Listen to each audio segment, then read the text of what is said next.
Hi everyone, this is Stephanie from Vegan Mainstream, and I'm excited today to do our webinar Wednesday. Um, Sorry guys, I know we're starting here a minute or two a little bit late. Just checking all the systems and making sure everything's set up correctly. I just got a note that maybe some of you might be joining us a little bit later because our system didn't adjust for daylight savings time. So hopefully you guys are trickling in right now. Because we are ready to get started and really kind of dive in. This week we decided, or this month I should say, is we're going to be talking about Facebook. I know for a lot of you, Facebook used to be kind of the best thing since sliced bread. It was really, really a great opportunity for us from a marketing standpoint. But as the years have gone by, things have gotten a little dicey on Facebook. So what we're going to talk about today is some of the things that you can do differently and how you can try to reach your audience or reach more people, and also talk about some of the sad facts about what you can and cannot do in Facebook. I think some of us need a little bit of a dose of reality because Facebook just really isn't what it was before. So with that, I just want to do a couple of checks before we dive in to the presentation. Is number one, I just want to do a sound check, make sure you guys are able to hear me. I know it looks like everything's working good on my side, but if you're in the console, please, please, please just post, if you're on the webinar site, sorry, post in the question section and let me know that you're able to hear me and everything is working. If you're on Facebook, then you can post in the comments there, or if you're on Google Plus watching it, you can post it there.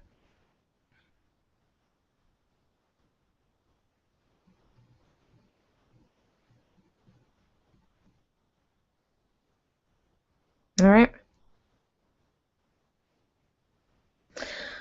I'm just waiting right now just to make sure everyone can hear. Also, if you're on the webinar page, the question box, we're going to use it during the session today. So as you have questions, please feel free to jump in there and let me know what you're thinking, what your thoughts are, and even anything that maybe you've experienced as you've been working through Facebook, because I'd love to make sure we kind of make this interactive and fun. Okay? All right, so with that, it looks like people are able to hear. I'm getting some good responses there, so it looks like we're good. So I'm going to just dive into the presentation. As always, I'll leave some time at the end to do any Q&A that comes up. But otherwise, let's talk about Facebook and talk about what we can do to actually drive some activity and drive some traffic. So let's talk about, I guess, the sad facts about Facebook first, before we start to talk about some of the things you can do to overcome it. And for most of you, you're going to see probably on average, and these are stats I've seen online when I've looked all over the place, is about 16% of your fans are really going to see your post. And I just wanted to put that number out there because I know many of you are frustrated. Many of you have seen that people are not seeing your post, but I wanted to put a number to it so you had a little bit of perspective on how low it is. For many people, you just know it's less or it isn't as much.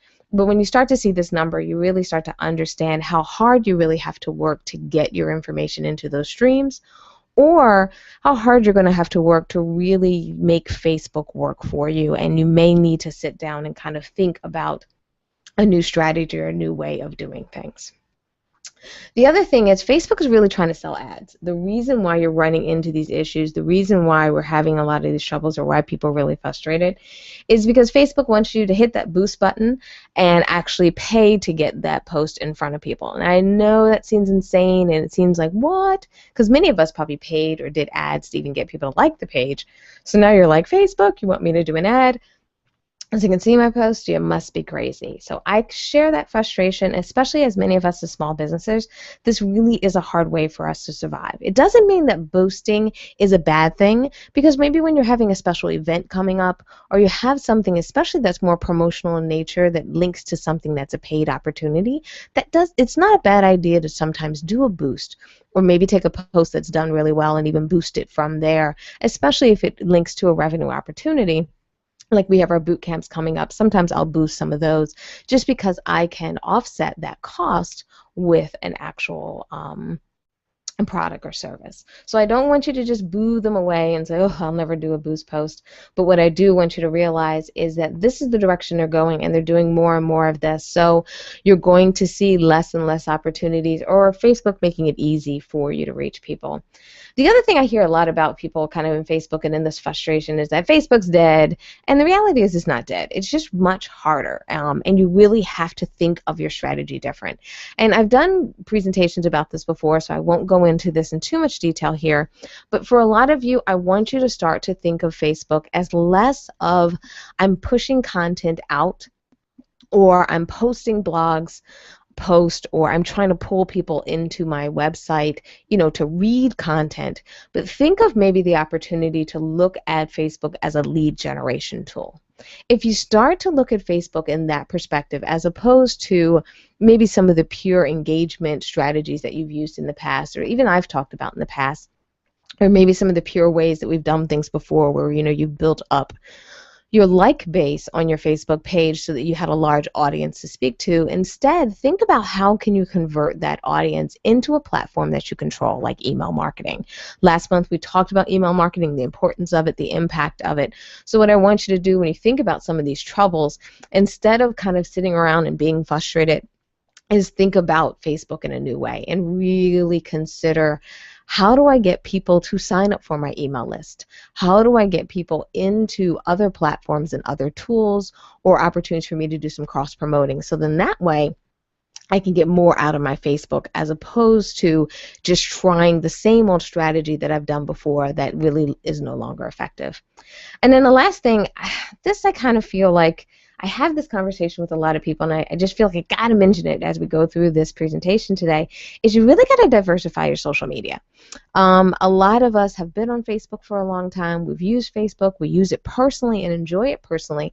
But from a personal standpoint, what Facebook is and what it is from a business standpoint is very, very different.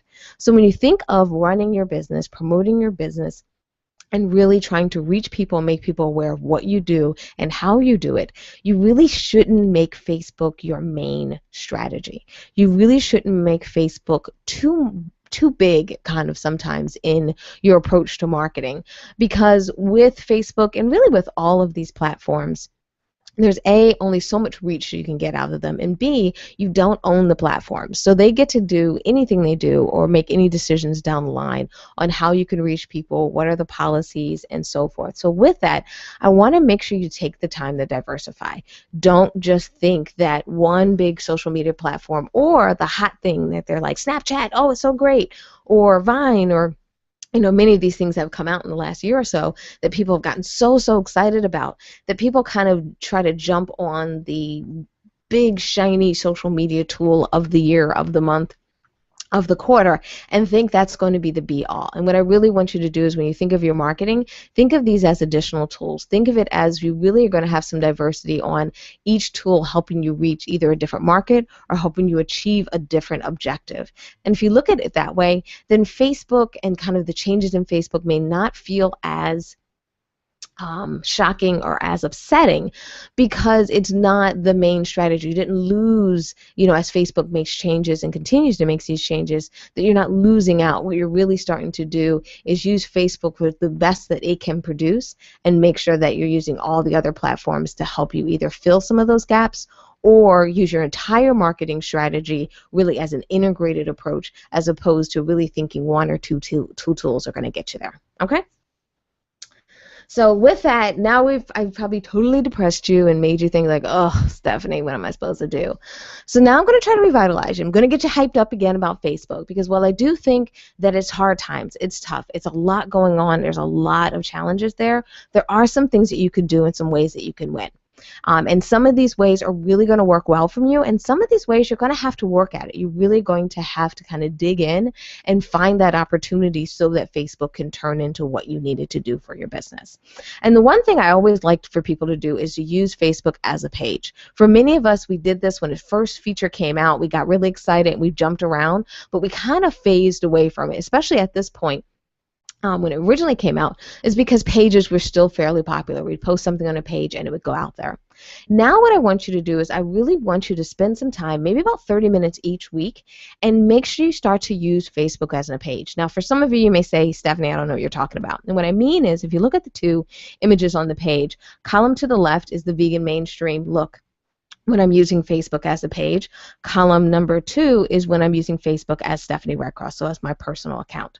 So the pages will actually look different when you use Facebook as a page. To make that change, you just go in the top right corner. You'll see a little drop-down arrow, and if you click on that, you'll have the option to either select any of the pages that you manage, or if you only have one page, one option will be there. Now, the reason I want you to do this Facebook or using Facebook as a page is because I want you to go around, make comments, and make your brand visible. Now, the thing about using Facebook as a page, this is you interacting with other pages. So it's not the same as your profile. You can't go into groups and do a lot of the other things you can do with your profile. But what you can do as a page is you can start following other pages. And especially when I find people in their local market, this is a great way to grow, because what you can do is become a brand that's top of mind. If you want to start doing partnerships, if you want to start reaching out to people, if you're trying to find venues for your events that are coming up, if you're trying to look for people to maybe do some cross-promotional opportunities with you, what you want to do is become a brand that's recognizable to them. And to become a brand that's recognizable to them, they have to have interaction with your brand. They have to know your brand exists. And to do that in really a somewhat subliminal way, but also in a way that you really kind of just take top of mind, is making sure you're going on to other pages and commenting as your page, so that when you do maybe approach them for that partnership, maybe when they're looking for an opportunity, especially if you're doing consulting businesses or training or anything that you're working kind of B2B, that when they see your name, when they see you in their feeds, when they see you interacting on Facebook, they'll remember who you are. They'll make a connection because they've interacted with you on their page. They've seen you make a comment. They've seen you like. It's the same thing that happens on the personal profile page. You know, when you go in and you comment on one of your friends and you comment on another person's friend, you become top of mind. It's the same thing when you think about, for many of us in our Facebook personal profiles, you know, you have people in there that you're like, wait a minute, how do I know this person? Or where do I know them from? Or who is this person? And when you see that person in a stream, and you can't remember your connection or who they are, most of the time you're not going to share their content to your friends. You're not going to kind of continue that path. You're going to feel more comfortable sharing content either with brands or people that you know. So a way to get people to share your content and to get other businesses to share your content is to increase that knowing factor. And to increase that knowing factor, what that means is go in, use Facebook as a page, and interact with them on that page level. That's really going to help you kind of in the long term and really help you keep your brand in front of other brands, so that you can not only foster long-term relationships, but also get some of those quick wins where people are sharing your content or feel more comfortable sharing your content because they've had an interaction with your brand before. Okay? The other thing I'd like to see people do is run some experiments on Facebook. I feel that we kind of get a little bit frustrated with this process, and then what we start to do is just post anything anytime. And I think there's an opportunity to really take a step back and start to really dig into the analytics, start to dig into the data and figure out what's working. Because you want to use your time value. You want to use your time and value your time. You also have to manage your time through other social media platforms, other marketing channels, as well as your day-to-day work from your business. Or if you're doing this kind of part-time, maybe you're running your full-time job and then you're doing it at nights and weekends, you really have to be sure about what you're doing and making sure it's the impact of it. And to do that, what I recommend for a lot of people is to kind of create these like 3-day or 5-day experiments. And what you do is you pick 3 or 4 different post types. On the left-hand side of the page, I listed the types of posts. And then you pick different times to actually put those posts out.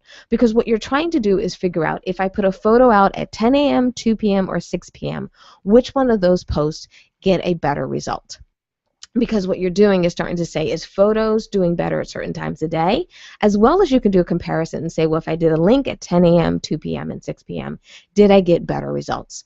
This is your way of really kind of doing some testing ground on your fan base to see if what you're posting works for your fan base, or if you need to mix up the types of posts. I think sometimes we've gotten so heavy on photos that we forget sometimes things like tips or questions may work a little bit better as your fan base or as your like base that's following your page as it grows. Your people that may have been engaged with you when you were at 500 likes sometimes will be different than who's engaged with you at 1,500 likes.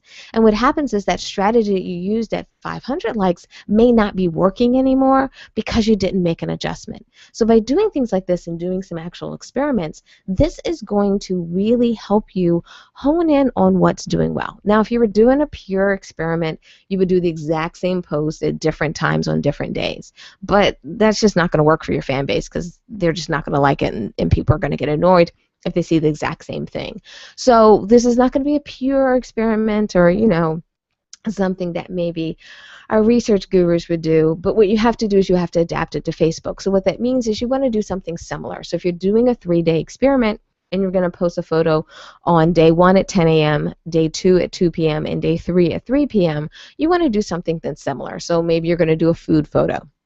And you're going to do something on each day that always has something to do with food and has a recipe. So that way, you're not doing something that's a food photo one day or a recipe photo one day, a photo of you another day, and then a photo of your garden another day. So that way you don't kind of feel like topic is making that variation. All right?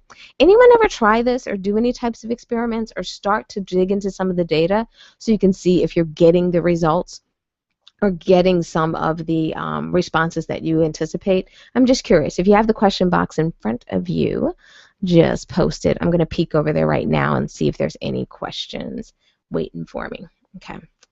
Looks like we have one question in there. Let me just jump in.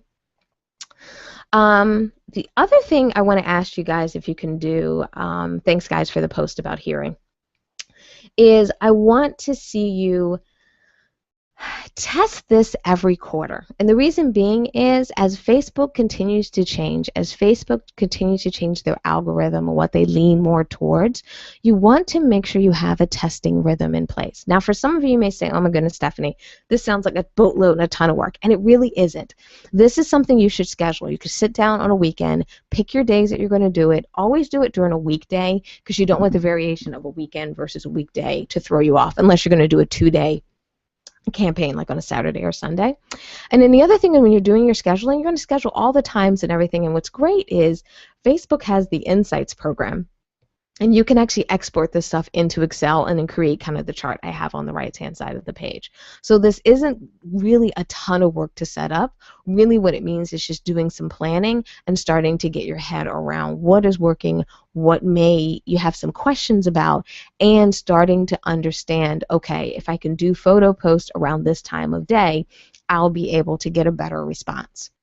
And a lot of times that has to do is when your audience is online. I don't know how many of you guys have visited Facebook Insights in a while, but if you haven't, I highly, highly recommend you jump in there because Facebook is actually showing you a lot of data. They will actually show you the times of day that your audience is online.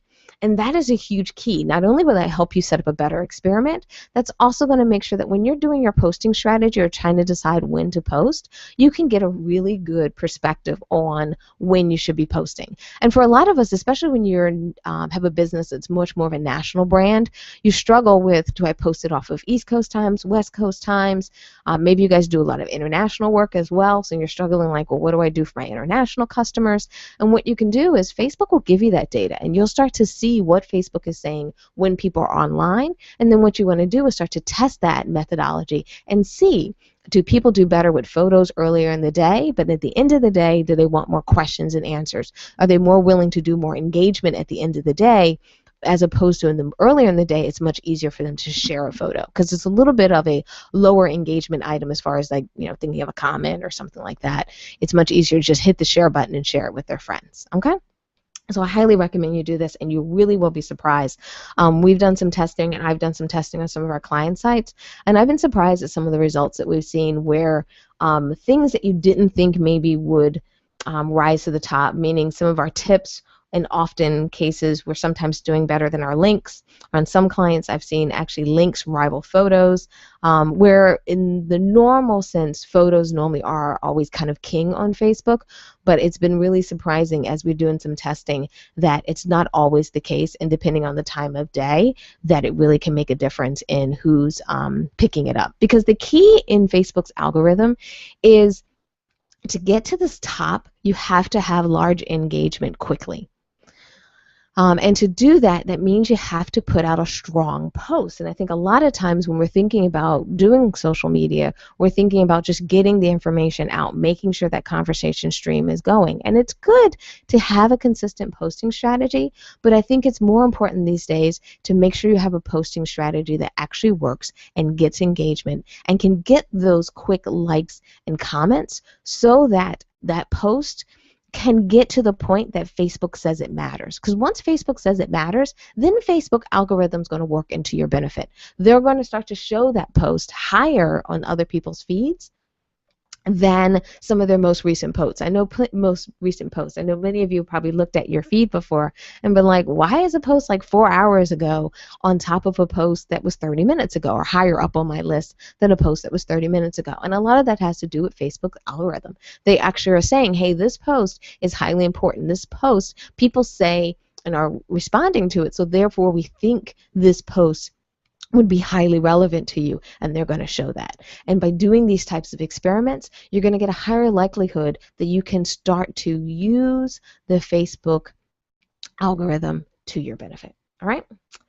Next thing I like to see people do is embedded post. I think a lot of people aren't familiar with or don't even know that you can do embedded post. I'm just curious, you guys, if you're online, just post in the comments if you're aware of embedded post, or if you've tried embedded post before. I'd love to just know, or just get an idea of how many people can.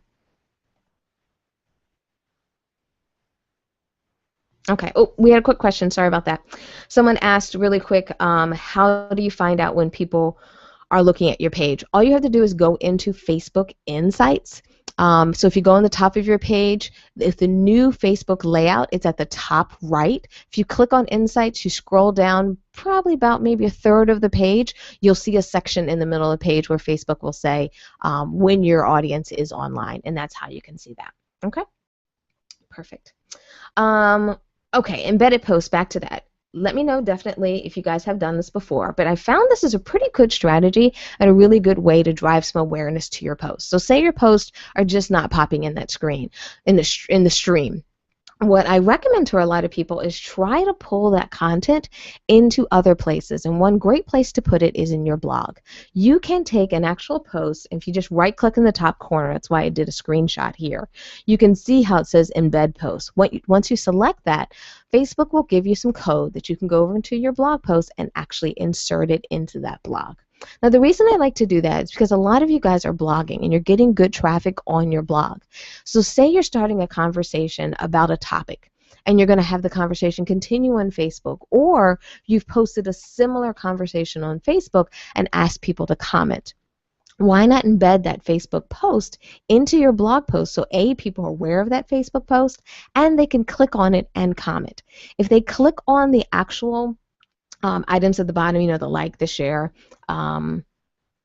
or to comment, it will take them directly into Facebook so they can actually register their comment. The other thing you can do is you can actually encourage it as well. Is say, hey, I started a stream over on Facebook so we can continue the conversation. Love to hear your feedback. Just click below on the embedded post and it'll take you right over to Facebook so you can add your comments. So now what you're doing is, while the post is still in Facebook, you're using your other assets to create and drive awareness of that post. And by doing that, once again, we're going back to what we talked about earlier.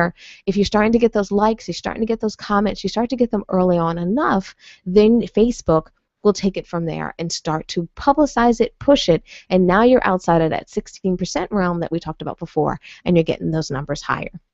And the other reason I really like to pull in embedded post, you can really pull in any embedded post. It doesn't have to be your own.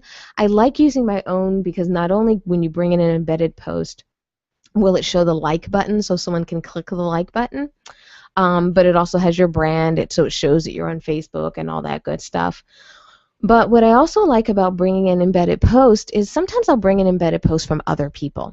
And what I find is a really good embedded post, especially if you are say if a business is a service-based business and people are posting kind of like testimonials on Facebook saying, hey, it was great working with you, it was great seeing you, it was a great event, I love the event. You can actually pull in those posts and embed them on your site. So it's a nice way to kind of create social credibility for those posts and social credibility of what you do and using Facebook to do it. So I just wanted to mention it, especially as we're talking about embedded posts, because there's so many different kind of ways to use this feature that I think often people really forget about doing and forget that there's a huge opportunity there. Now, one thing I do want to mention about the embedded post, it is actually a live link. So, for example, when I embedded this in our test round, if a person clicks on the photo or clicks on the link title, it will take them to that article. So sometimes you might be embedding a post that has a link to maybe another blog post, but most likely you don't want to embed a Facebook post that's a link to the blog post that the Facebook post is embedded in. So I hope I explained that well, just because you don't want to create a little circle link. But what I tend to do is if I'm having a conversation or topic, maybe I'll put a photo in there with the question that I have and embed that post into the blog post. So then that way people are seeing the photo, they see the question, and then they're more likely to click on it and take it further and create that interaction, that conversation. Okay? So I'd love to hear about you guys. After you do these webinars, please, please, please let me know if you tried any things, any luck you've had, any challenge you've had, because sometimes you have to kind of like tweak and work these things out to make them your own. All right. So let's talk about another idea or another way that you can really drive some awareness, and this is around participating in groups. Now, the challenge with participating in groups is when you participate in groups, you have to do it your personal profile. And for any of you out there that are kind of like using this hybrid approach where your personal profile is really your business, I highly don't recommend that. I really recommend having a personal and having a business page and really separating out those lives. You can do what you like with your personal, but I think it's important to, in my opinion, to keep a personal account personal. So you can use Facebook for the way it works, and also it gives people more of a personal exposure to you. Now, when I say personal, it doesn't mean you have to put all your business online, but what it means is it can give people maybe a little bit more of your personal side as opposed to maybe what you may be doing on your business side. But I bring that up because what I find is for people, especially in service-based businesses or people who are authors and so forth, people like to know the people behind the brand. And to do that, what it means is you have to interact with people kind of on their turf. You have to interact with people where they are and what they're doing. As well as what we had talked about earlier, if people get to know you, they're more likely to share your brand's messages, your post, like your post, and interact with your business. So therefore, what I find is one way to really kind of counter this process is doing kind of a combo run of working on building the awareness of your brand on pages like we talked about earlier, but also building some awareness of yourself in specific groups where you service. So things that you do, if you are a person that does a lot of maybe coaching or wellness training, maybe you're on sites where you're on, maybe you're in groups that are health groups or groups that are fitness groups or groups where people are looking for dinner ideas, or maybe it's a moms group or healthy moms group.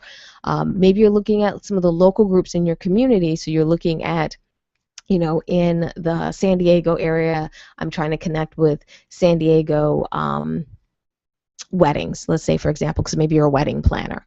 So what you want to do is you want to start to hang out in the environment where your customers are so they can see you, and what you can do is you can do multiple things. Number one, you want to monitor it because you want to know what's trendy. You want to know what's hot. The way for you to get your post on your business side to pop to the top is to make sure they're really relevant in what's happening right now. One mistake we make from a business standpoint is we have our heads so deep in the sand sometimes on what we have going on and what's happening is sometimes you don't know what people are talking about and what's really kind of happening in the public sphere. So going out to these groups are going to give you some of that awareness. The other thing you can do is you can do a lot more kind of the help desk approach, meaning when people are in these groups and and they have questions, they're looking for resources, they're looking for answers, if you can be that person who's that resource for them, and what you may end up doing is maybe linking to blog posts on your website, linking to maybe a Pinterest board that you've put together for healthy meals, maybe linking to a Pinterest board that you put together that has some meal planning on it. Maybe it's a Pinterest board you put together of maybe a fashion board, because a lot of what you do is around vegan fashion and clothing, or maybe skincare tips or something like that. And what happens is, by doing this kind of help desk approach, people start to see you as a go-to person. So not only does it raise your credibility as an expert, but you can also, when you're doing this, provide resources and tools that link back. Now, you got to be careful. I'm not recommending spamming.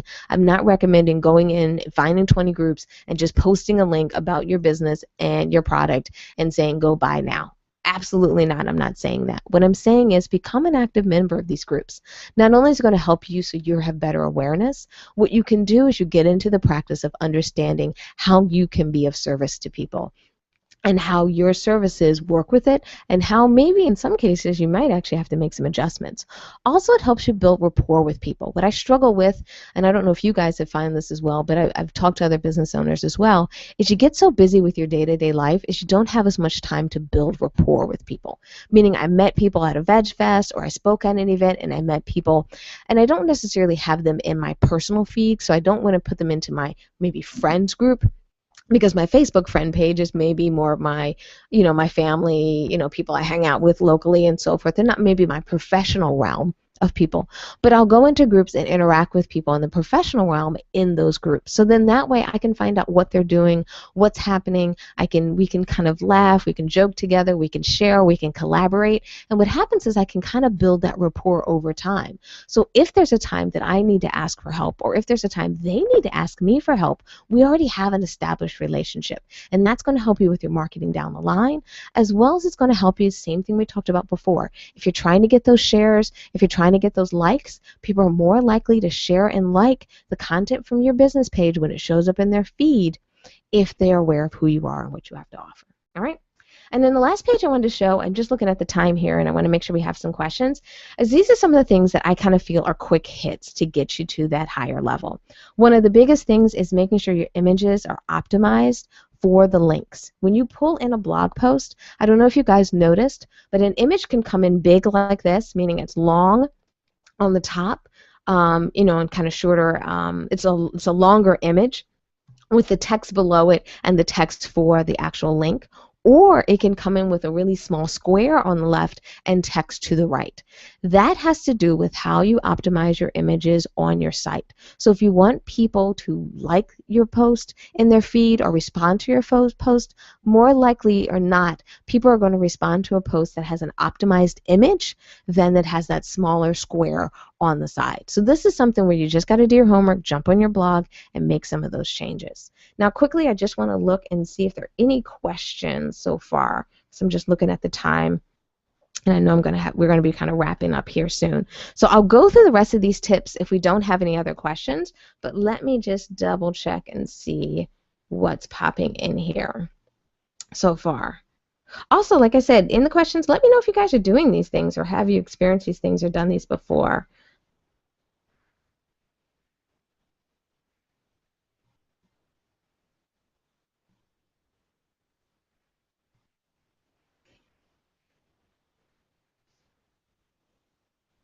Okay, there's a question here. I thought a public page or a business page cannot interact with personal pages. Is that still true? Yes.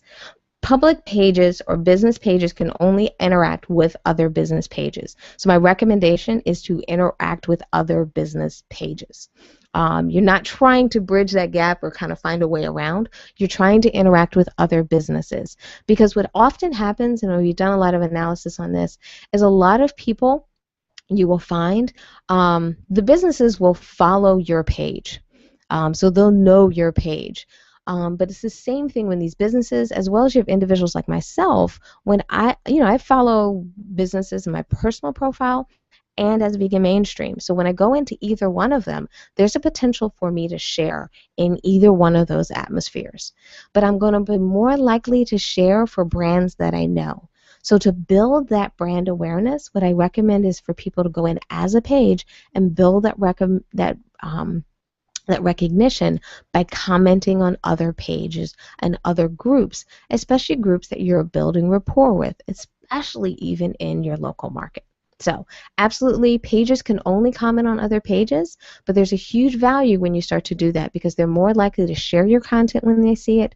You're also becoming top of mind for other offline opportunities, as well as, like I mentioned before, people mostly in their personal profiles are following brand pages, and if they see your brand, especially someone like self, like I own Vegan Mainstream and I also have my own personal account, when I see brands or companies that have interacted with me, talked with me, commented, and we've had some interaction, I'm just much more highly likely to share their content, to be comfortable with sharing their content, and comfortable with aligning myself with their messaging. Okay? I hope that helps. All right, we got a question here.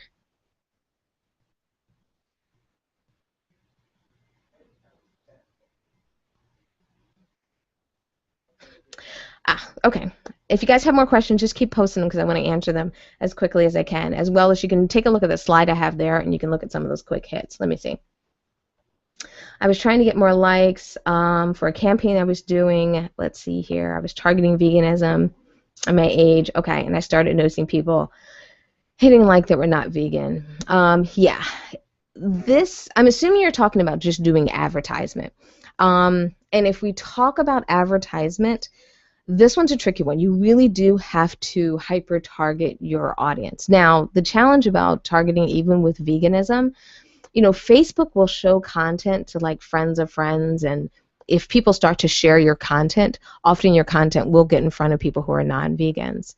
The other challenge with this is when we say veganism, a lot of times it depends on who they're associated with or who they're connected with. They're connected with pages that are associated with vegan. So you're definitely always going to find some people popping in that maybe aren't vegan. Sometimes that's good and sometimes that's bad. The good thing about it sometimes is a lot of people who are more likely to consume vegan products are actually the people who are really not vegan. Because the percentages are they're just more out there. So it is a little bit frustrating with Facebook. What I tend to do with advertisement is I like to do, if we're talking about advertisement, which is a little bit off of this subject of newsfeed, but from an advertisement standpoint, I like remarketing the best when you think about using Facebook. I like it when you have someone who's been to your website, then they go back to their Facebook stream and they see an ad in their stream because they've come to your website. I like that better than pure ads and pure ads just getting people to like your page. The reason being is I feel like that person's a little bit more qualified, as well as this is a person that's actually taken action outside of Facebook and shown true interest in what you've done.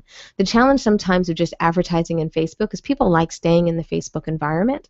And from a business standpoint, you really have to create that opportunity where people are interacting with you on a business level. So if you're going to do ads, I'd highly recommend doing more retargeting ads. You can do retargeting ads directly in Facebook, or you can use a tool. The tool I've been using lately is called adroll.com, and I find that's a really good way if you're going to be doing some retargeting.